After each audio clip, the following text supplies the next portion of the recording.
एक तरफ आरएसएस के लोग, दूसरे तरफ सिमी के लोग लड़ाई कराते, दंगा कराते, हिंदुस्तानियों को मराते हैं।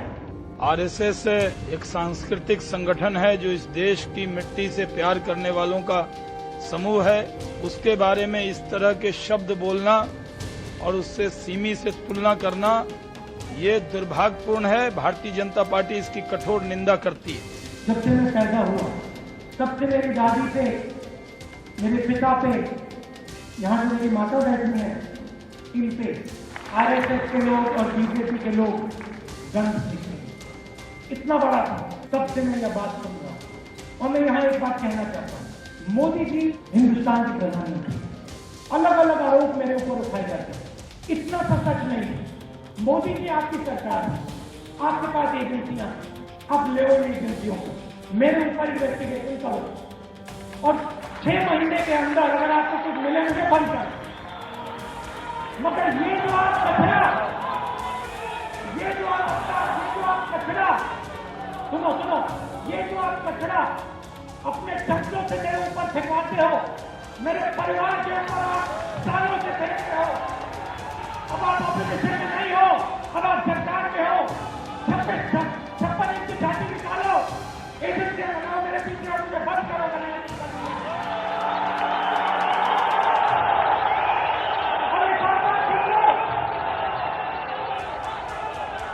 मोदी जी एक और बात सुन लो, आरएसएस का एक और बात सुन लो, मुझ में इतना भी डर नहीं है आपसे, इतना भी नहीं है, उठा के इतना सफर नहीं है, मैं पीछे नहीं हटूंगा। उनको जांच की चुनौती देने की जरूरत नहीं है, जांच चल रही है। नमस्कार, मैं रविश कुमार। चमचों से कचरा फेंकवाना बंद करो, 56 इंच की छाती निकालो, जांच करो, मैं डरने वाला नहीं हूं। आरएसएस से एक बात सुन लो, राहुल गांधी ललकार मोड में हैं। वे पहले साइलेंट मोड या अनमने मोड में चल रहे थे। आरोप तो बहुत लगे, मगर राहुल गांधी ने इस तरह से सीधे सीधे कभी नहीं ललकारा। लेकिन इस बार ऐसा क्या हुआ है जिसे वे फ्रंट फुट से खेल रहे हैं? क्या बीजेपी नेता सुब्रमण्यम स्वामी ने उनके आगे कोई कमजोर गेंद डाल दी है? 16 नवंबर को स्वामी ने आरोप लगाया कि राहुल गांधी ने ब्रिटेन में एक कंपनी बैकऑप्स लिमिटेड को रजिस्टर कराया है, जिसमें जो डॉक्यूमेंट होता है वो जमा, उसमें ब्रिटिश नागरिक लिखा गया है। स्वामी ने कहा कि उन्होंने 12 नवंबर को प्रधानमंत्री मोदी को पत्र भी लिखा, मांग की कि राहुल गांधी की भारतीय नागरिकता रद्द की जाए।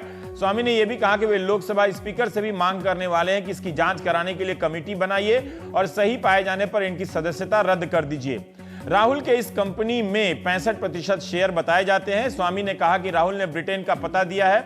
2003 और 6 के रिटर्न में भी 2 बार ब्रिटिश नागरिक लिखा हुआ है, इसलिए 2 बार गलती नहीं हो सकती। कांग्रेस का जवाब था कि डॉक्यूमेंट अपलोड करते समय गलती से ब्रिटिश नागरिकता टाइप हो गया होगा, जिसे ठीक किया जा सकता था। राहुल गांधी की नागरिकता भारतीय ही है। इंडियन एक्सप्रेस अखबार की रिपोर्ट के अनुसार कुछ रिकॉर्ड में ब्रिटिश नागरिक लिखा है, उसी कंपनी के कुछ रिकॉर्ड में भारतीय नागरिक लिखा गया है। एक और रिकॉर्ड मिलता है जिसमें हाथ से ब्रिटिश को काटकर भारतीय नागरिक लिखा गया है। 2004 में जब राहुल गांधी ने लोकसभा चुनाव लड़ा था, तब अपने हलफनामे में इस कंपनी का जिक्र किया है। एक्सप्रेस लिखता है कि कंपनी के मूल दस्तावेज में भारतीय नागरिक ही लिखा है। इस दस्तावेज को राहुल गांधी के एजेंट डेमियन वार्डिंगले ने फाइल किया है। इस बात को लेकर राहुल गांधी ने प्रधानमंत्री को चुनौती दी है कि जांच एजेंसी आपकी है, आप कीजिए, जांच कर लीजिए। बीजेपी के नेता शाहनवाज हुसैन ने कहा कि 2G से लेकर हर मामले की जांच हो रही है।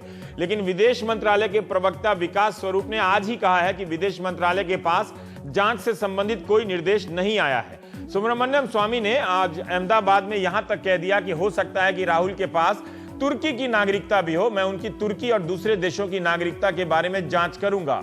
स्वामी ने यह भी कहा कि मां बेटे के पास 2.5 लाख करोड़ की संपत्ति है, जो भारत को आयकर से मिलने वाले राजस्व से भी ज्यादा है।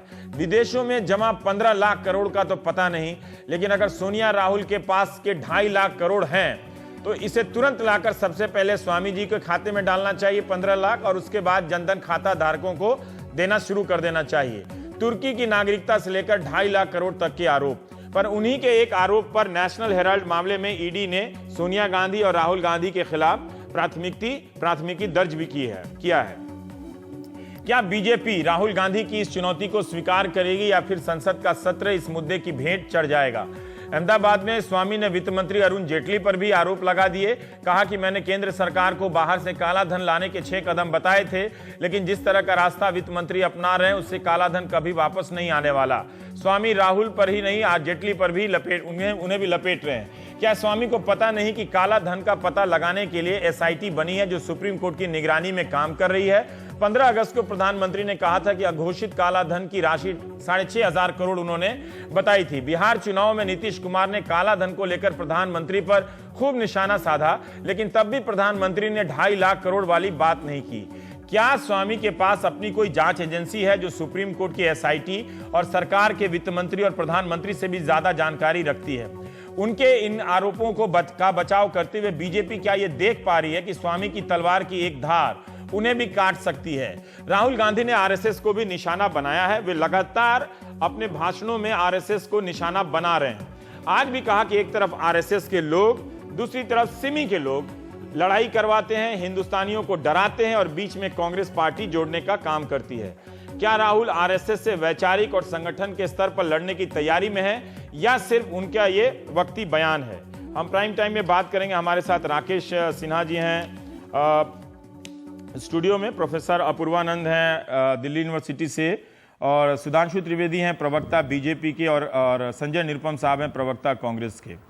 सुधांशु, मैं आपसे ही जानना चाहता हूं कि ये जो स्वामी आरोप लगा रहे हैं, ब्रिटिश नागरिकता वाला आरोप और 2.5 लाख करोड़ का आरोप है, मुझे तो लगता है कि सारा काम बंद करके ये 2.5 लाख करोड़ मतलब 10-15 दिनों में आ जाए तो मजा आ जाए सर। कुछ हम लोग भी दिवाली मना लें, दिवाली के बाद भी। आप सीरियसली लेते हैं क्या? क्या बीजेपी अपने इस नेता के इन आरोपों को गंभीरता से लेती है? देखिए, जो आरोप है और आरोप पर राहुल गांधी जी की जो प्रतिक्रिया है, इसके 2 पक्ष है। एक टेक्निकल है, एक पॉलिटिकल और मॉरल है। तो टेक्निकल पक्ष में सरकार अपनी जांच करेगी, सरकारी एजेंसीज अपनी व्यवस्था और नियमों के अंतर्गत उसकी जांच करेंगी। जो मॉरल पक्ष आता है उसको किस ढंग से डील करना चाहिए, मुझे लगता है कि अभी तक कांग्रेस को और श्री राहुल गांधी जी को प्रतिपक्ष में रहने की आदत नहीं पड़ी है, इसलिए वो इस तरह के आरोपों का प्रत्युत्तर दे नहीं पा रहे हैं। जैसे मैं उदाहरण देता हूं, हम प्रतिपक्ष में थे, हमारे सारे सांसदों ने हलफनामा देकर लोकसभा स्पीकर को कहा था कि हमारा कोई फॉरेन अकाउंट नहीं। हमने तो नहीं कहा था आपकी सरकार है, जांच करवा लीजिए, जिसको पाइए उसको अंदर कर दीजिए। ऐसे ही आरोप कांग्रेस के एक मंत्री और कांग्रेस के वरिष्ठ नेता ने हमारे तत्कालीन अध्यक्ष नितिन गडकरी जी पे लगाए थे। उन्होंने तो सीधे जाके एंटी डिफेमेशन सूट कर दिया था। हमने तो नहीं कहा था कि भाई आपकी सरकार है, आप आरोप कर लीजिए। इसलिए जो पॉलिटिकल और मॉरल क्वेश्चन है उसका जवाब उसी धरातल पे देना चाहिए। राहुल गांधी को कोर्ट में डिफेमेशन, मानहानि दायर करना चाहिए, आप ये कह रहे हैं? एक मिनट, बाकी 2 टूक शब्दों में यह कह दें कि यह गलत है सर। मैं कभी 18 महीने आपकी केंद्र में सरकार चलती है, और जब ये आरोप आता है सुधांशु जी, 18 महीने केंद्र में सरकार चलती है कि 2.5 लाख करोड़ इनके पास जमा है। भारत का रेवेन्यू डिपार्टमेंट जितना राजस्व जमा नहीं करता है उससे ज्यादा पैसा इनके पास जमा है। तो क्या ये आपको पता चला है? क्या बीजेपी भी मानती है कि ऐसा कोई पैसा है इनके पास, या फिर ये स्वामी का अपना व्यक्तिगत आरोप है जिसपे आप कोई बचने का रास्ता अपनाते हुए राहुल गांधी को सुझाव दे रहे हैं कि वो कोर्ट में जाकर मानहानि करें? वो कह रहे हैं कि आप जांच कीजिए, आप कह रहे हैं कि वो मानहानि करें। मैंने ये कहा है कि प्रतिपक्ष में रहते हुए हमने कैसे उत्तर दिया है। आप प्रतिपक्ष में रहने की परिपक्वता के साथ आदत डालिए। और 2.5 लाख करोड़ वाली जो बात है, ये सुब्रमण्यम स्वामी ने कहा, क्या कहा अलग बात है। अरे भाई, पार्टी के नेता है। स्विट्जरलैंड की प्रतिष्ठित मैगजीन ने, जिसका की नाम स्वाइजर्स इलस्ट्रेटे है, नवंबर 1991 में स्वर्गीय राजीव गांधी जी की फोटो के साथ ये कहा था कि उनके अकाउंट में 2.5 बिलियन स्विस फ्रैंक है, इनको उसके ऊपर कार्रवाई करनी चाहिए। नहीं, आपने क्या कार्रवाई? जांच वाला आपने क्या कार्रवाई की? 18 महीने में आपने एक बार भी जिक्र नहीं किया। जब काला धन पे जब चर्चा हुई तब आपने एक बार भी जिक्र नहीं किया।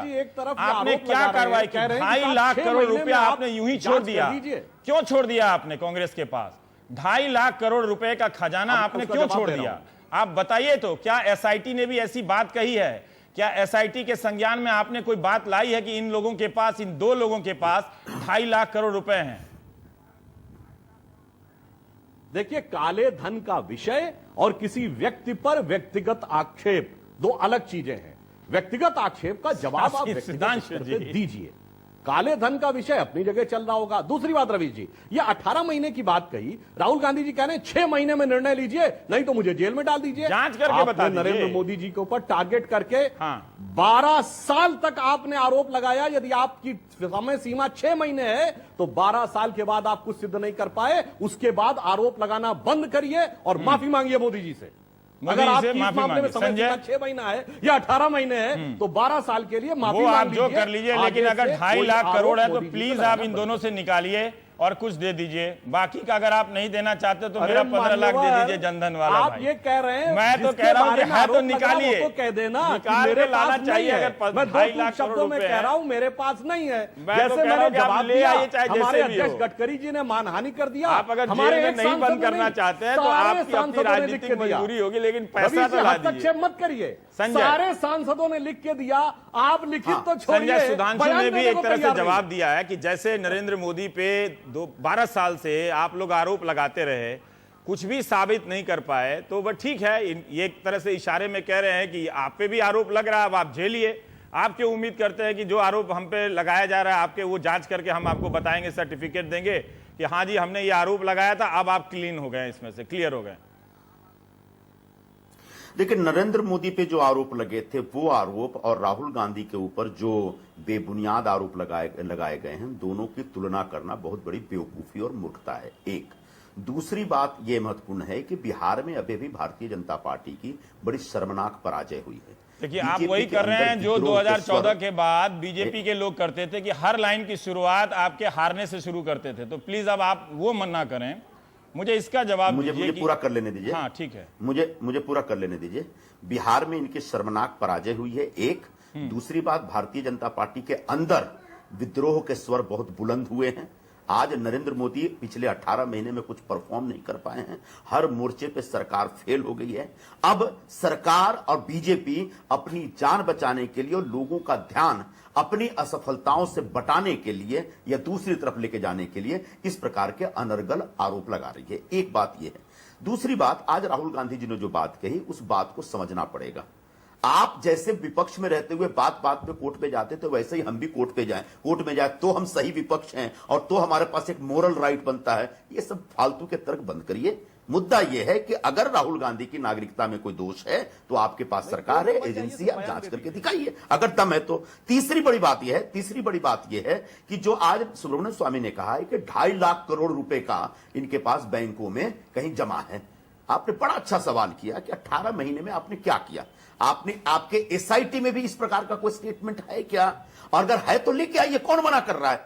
एक पैसा भी अगर बाहर पड़ा हुआ है कांग्रेस के किसी नेता का तो बिल्कुल आप स्वतंत्र हैं, आजाद हैं उस पैसे को ला करके इस देश के हित में खर्च करने के लिए। और अगर कोई गुनाहगार है तो उसको सजा देने के लिए आपके पास पूरे अधिकार है, कानून है। लेकिन आप कानूनी तरीके से कोई कार्रवाई नहीं करेंगे। आप महज ऐसे आरोप, अनर्गल आरोप लगा करके लोगों को और पॉलिटिकल डिस्कोर्स जो होता है उसको गंदा करेंगे, उसको प्रदूषित करेंगे और किसी तरह से आप भी आरोप लगाते तो वही तो कहा सुधांशु ने कि आप भी 12 साल अब आता हूं उस आरोप पे।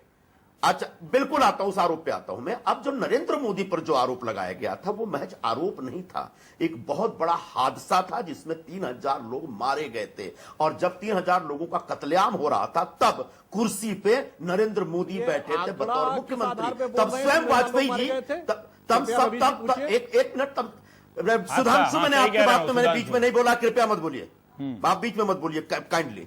अब जब नरेंद्र मोदी स्वयं मुख्यमंत्री हैं और उनके देखरेख में एक सरकार चल रही है और सरकार 3000 लोगों को मरने से नहीं बचा पा रही है और उनकी ही पार्टी के लोग, उनके ही विचारों में विश्वास करने वाले लोग सरेआम कत्लेआम कर रहे हैं। बड़े बड़े पुलिस अधिकारियों ने कहा कि उनको कहा गया था कि आप बहुत ज्यादा सख्त कार्रवाई मत करिए, दंगा होने दीजिए। ऐसे में निश्चित तौर पर नरेंद्र मोदी पर एक आरोप बनता है और आरोपों की छानबीन होनी चाहिए। आज की तारीख तक तो नहीं साबित कर पाए। ऐसा है कोर्ट में कोई कांग्रेस पार्टी, एक मिनट, कोर्ट में कांग्रेस पार्टी तो जिरह नहीं करेगी।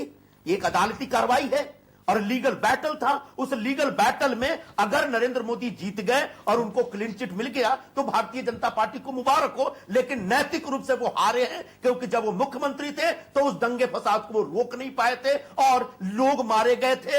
और वाजपेयी जी खुद कहते थे उस समय कि एक सरकार में बैठे व्यक्ति को राजधर्म का निर्वहन करना आपको भरोसा है कि राहुल गांधी ब्रिटिश नागरिक नहीं है? आपको भरोसा है कि राहुल गांधी के पास तुर्की की नागरिकता नहीं है, जो सुब्रमण्यम स्वामी ने कहा है? बिल्कुल 1001% हमको भरोसा है कि हमारे नेता श्री राहुल गांधी भारत के नागरिक हैं, भारत के नागरिक थे और आगे भी भारत के नागरिक रहेंगे।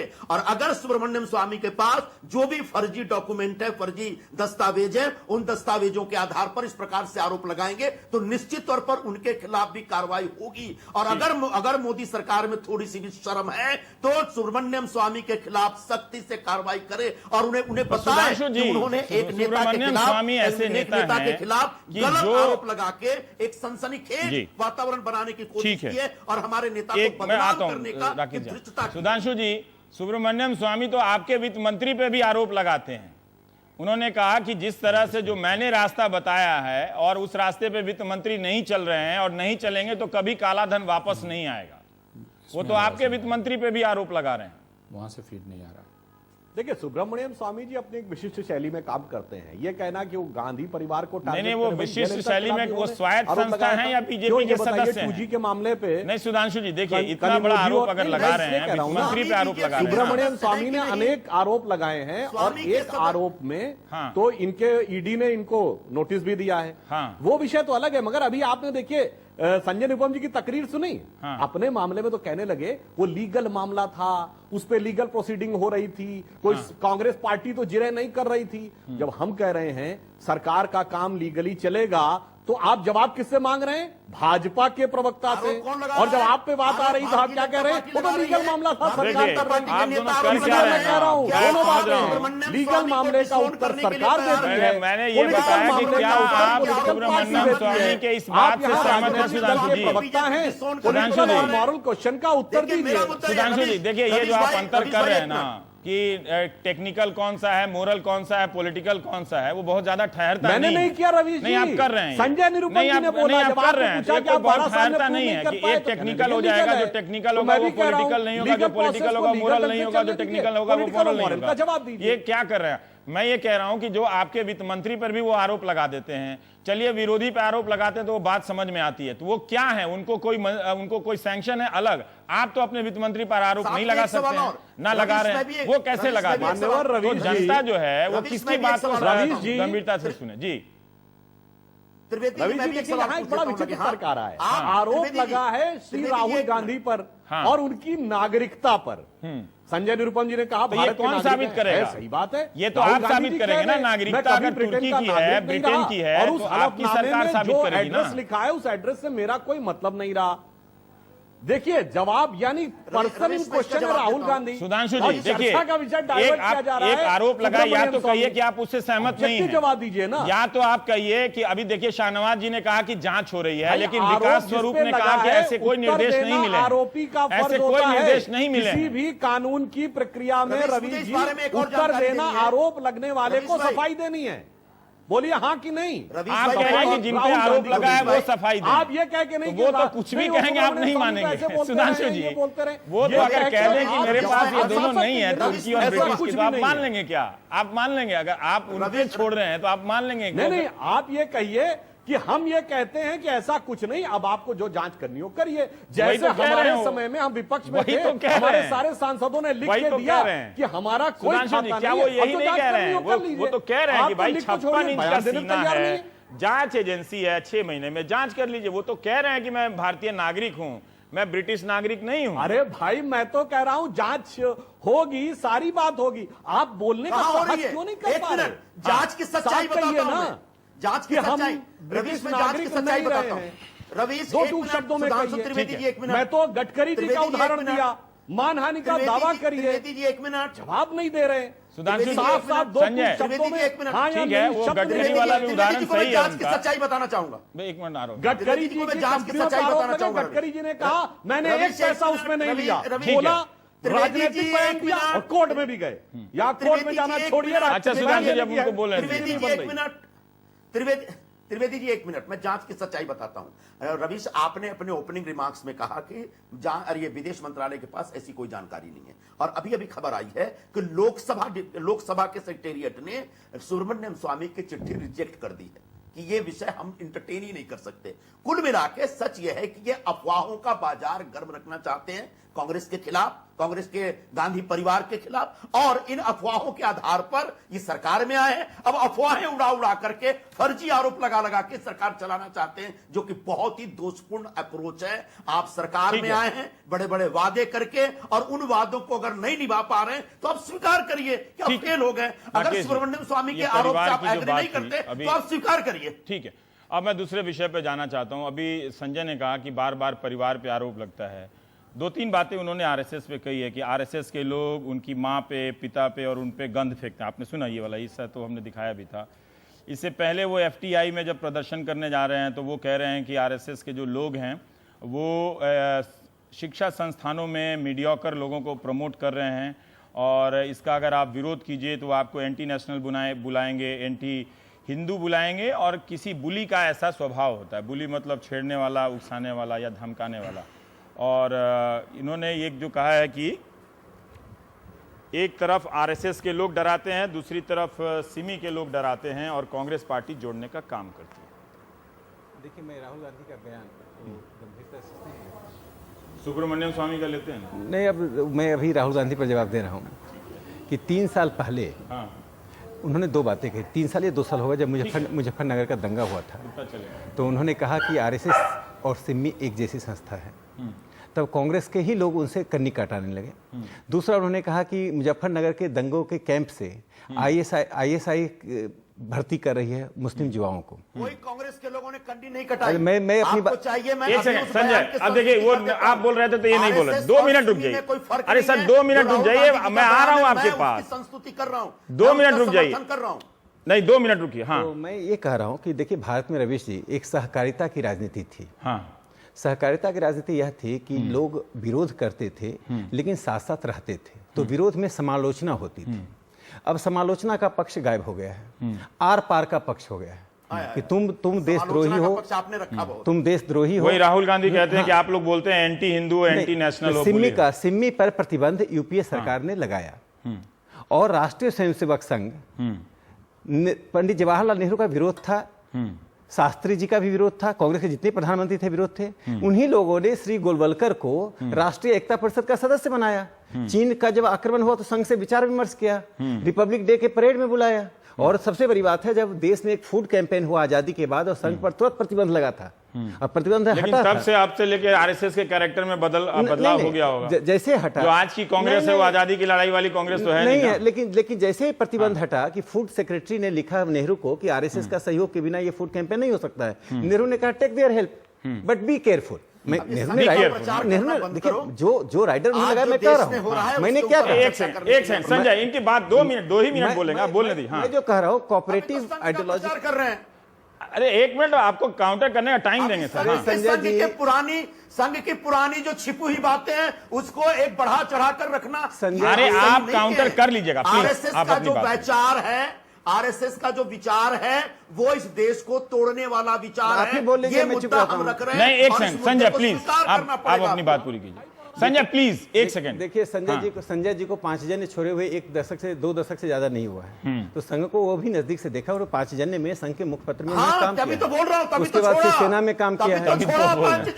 खैर आप इस पे जवाब दीजिए। हाँ, तो चलिए आप ये वाली बात के लिए हमारी मित्रता रही है इनसे, और अभी भी है। 5 जन में हम लोग साथ साथ आते जाते थे, मैं भी उसमें लिखा करता था। चलिए वो अलग बात है। वो बीजेपी से जितने लोग एमपी जीते हैं उसमें से बहुत सारे कांग्रेसी हैं। संजय जी के चेहरे पे मुस्कान आ गई। केंद्र आप बीजेपी, इस मौजूदा बीजेपी में जितने एमपी हैं उसमें बहुत सारे का संबंध कांग्रेस से है। अच्छा, वो तो पूर्व कांग्रेसी है। मैं जो कहना चाहता इतना भी आर पार नहीं है। मैं ये कहना चाहता था, संजय प्लीज आप डिस्टर्ब कर रहे हैं। मैं ये कहना चाहता था कि संघ का विरोध कीजिए, होना भी चाहिए, क्यों नहीं होगा संघ का विरोध। उसके विचार का, उसके संगठन का, उसके कार्य पद्धति का ये जो राहुल गांधी ने कहा उस पे आप कह रहे हैं ठीक कहा? नहीं, मधुलिमय जी भी विरोध करते थे। मधुलिमय ने बहुत संघ के बारे में आलोचनाएं की, हमने उसका जवाब दिया। हमारे संगठन पर उन्होंने सवाल खड़ा किया, विचार पर सवाल किया। लोहिया जी विरोध किया करते थे, जयप्रकाश नारायण भी विरोध करते करते संघ के साथ आ गए, लोहिया जी विरोध करते। तो लोकतंत्र में आप इस तरह का विरोध मत कीजिए जो राष्ट्र की सीमा के परे विरोध चला जाए। आप जब संघ को सिम्मी का संगठन कहेंगे, उसी संघ का एक प्रचारक देश का प्रधानमंत्री है। आप यह सोचिए कि जब संघ को सिमी की से तुलना कर रहे हैं और इरफान हबीब संघ को आईएसआई के जैसा संगठन कर रहे हैं, तो नरेंद्र मोदी जब विदेश जाएंगे तो उनसे पूछा जाएगा कि आप तो देश में आईएसआई जैसे संगठन के मुख्य से संबंध रखते हैं। तो आप जब किसी चीज की आलोचना करते हैं तो उसका दायरा ऐसा हो कि हम विमर्श करें। विदेश की डर से तो फिर मोदी जी भी विदेश में जाके कांग्रेस पर टिप्पणी कर देते हैं। उन्होंने कांग्रेस को यह नहीं कहा हिटलर की संस्था है। वो बात जो नहीं कही जानी चाहिए वो यूं ही नहीं कही जानी चाहिए। वो विदेश में लोग क्या देखेंगे उससे क्या फर्क पड़ता है? कई बातें हैं। कई अखबारों ने लिखा कि सोनिया जी के पिताजी हिटलर मुसोलिनी की सेना में थे। यदि मैं आज ये कहूं, आज इतनी कांग्रेस को चिंता हो रही है इंदिरा गांधी के जन्मदिन पर और राहुल जी को चिंता हो रही है, तो ठक्कर कमीशन जो बना था, कांग्रेस ने बनाया था, कांग्रेस के शासन ने बनाया था इंदिरा गांधी की हत्या पर, उस ठक्कर कमीशन के रिपोर्ट को किसने डंप कर दिया? संजय जी जवाब दें। ठक्कर कमीशन की रिपोर्ट आपने बनाया और आपने डंप किया। पूर्वानंद जी, एक जब भी ये आरएसएस का सवाल आता है और राकेश के बचाव में ये बात होती है, अक्सर बात होती है। रवीश मुझे मौका दीजिए। आपको देंगे, एक बहुत देर से चुप है पूर्वानंद जी। तो अक्सर ये बात होती है कि एक दौर में जो नेहरू से लेकर कई नेताओं के नाम इन्होंने गिना दिए कि उन्होंने अगर आरएसएस को लेकर आलोचनात्मक टिप्पणी की है तो आरएसएस को की भूमिका को स्वीकार भी किया है और उसका सहयोग भी लिया है।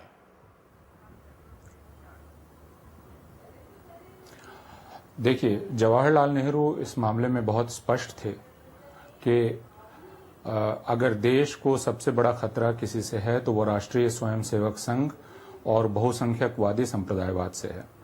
1964 में अपने मुख्य अधिकारियों के साथ जो आखिरी बैठक उन्होंने ली, उसमें उनके अधिकारियों ने उनसे कहा कि क्या कम्युनिज्म का खतरा बड़ा है?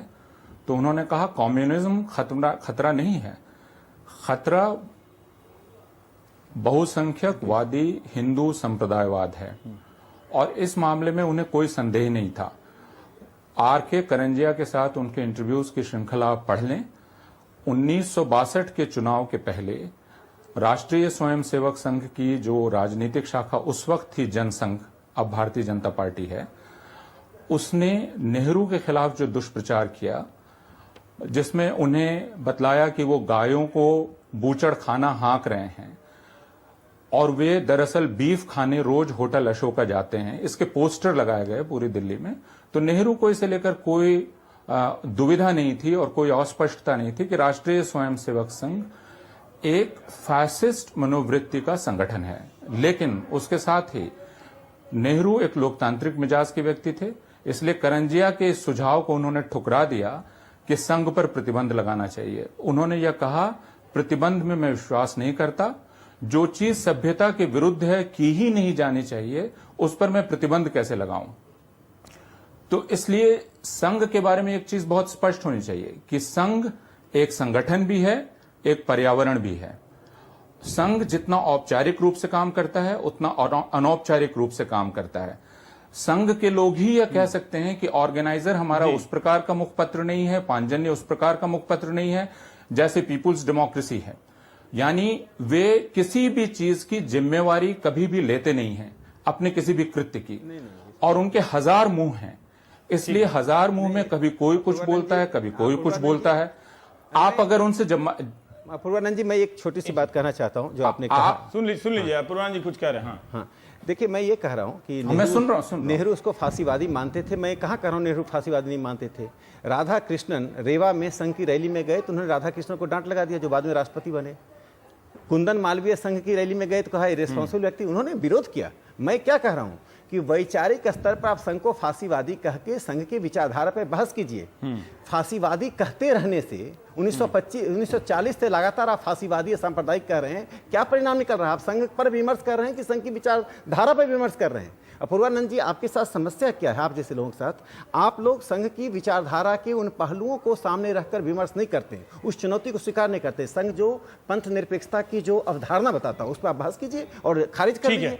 आप संघ को खारिज करते हैं। फिर बाकी दो लोगों को बोलना है समय। हाँ जी, संक्षेप नहीं, मैं ये कहना चाहता हूं कि संघ की विचारधारा बहुत स्पष्ट है, वो हिंदू राष्ट्र की विचारधारा है।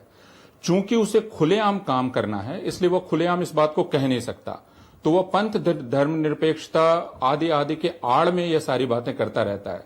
लेकिन अगर दीनदयाल उपाध्याय के विचारों को आप पढ़ लें, अगर आप गोलवलकर के विचारों को पढ़ लें, अगर आप हेडगेवार के विचारों को पढ़ लें और आप इनसे पूछें कि क्या ये सावरकर के विचार से पूरी तरह से असहमत हैं, तो बात बहुत स्पष्ट हो जाती है। संघ मूल रूप में हिंदू राष्ट्र को लागू करना चाहता है जी, और उस मिशन में वह लगा हुआ है। उसके सैकड़ों संगठन लगे हुए हैं, औपचारिक अनौपचारिक रूप से। ठीक है।